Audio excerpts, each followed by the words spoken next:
Hey guys, today I'm going to show you how to recharge the AC on this 2006 Buick Lucerne. If this video is helpful, can you smash that thumbs up button and leave a comment down below for the algorithm? Really helps out a lot. First, pop your hood. Our low pressure AC port is right back here. You can see it on the end of my finger. So we're going to remove this cap. Set your cap somewhere safe. Now I've got an AC Pro recharge kit here. This hose is actually my favorite because it has a nice long reach. We're going to take the fitting on the end of the hose here, and we are just going to push it onto the fitting. So you push it on there, you might hear it click on there, but you shouldn't be able to just pull it right off. It should stay connected there. And you should see pressure in the system here. This one is pretty low. So we're going to start our vehicle, turn our temperature all the way to the coldest setting, turn our AC on, and then turn our blower speed all the way up.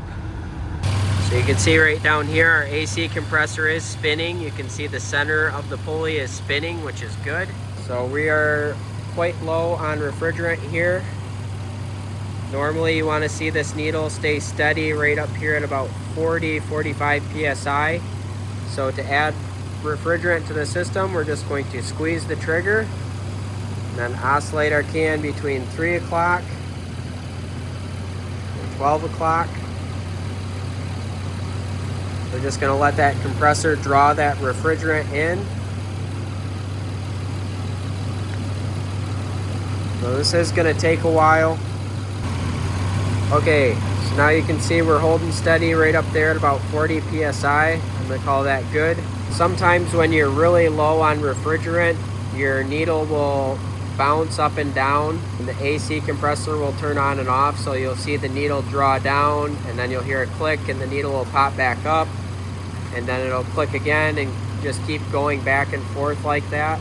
You need to fill the system with refrigerant until it stays steady right up here, and the needle doesn't do any bobbing, and you want it to stay right around 40 to 45 psi. So when we're done, we're going to shut our vehicle off, and then we'll detach our hose. Be careful you don't burn yourself on anything. To detach this, you're just going to lift on this ring back here and pull back. Then you can replace your cap. I will have a recharge kit linked down in the description below where you can get this online. But I hope this video was helpful to you. If it was, smash that thumbs up button. Leave a comment down below for the YouTube algorithm. Thank you for watching and have a good one.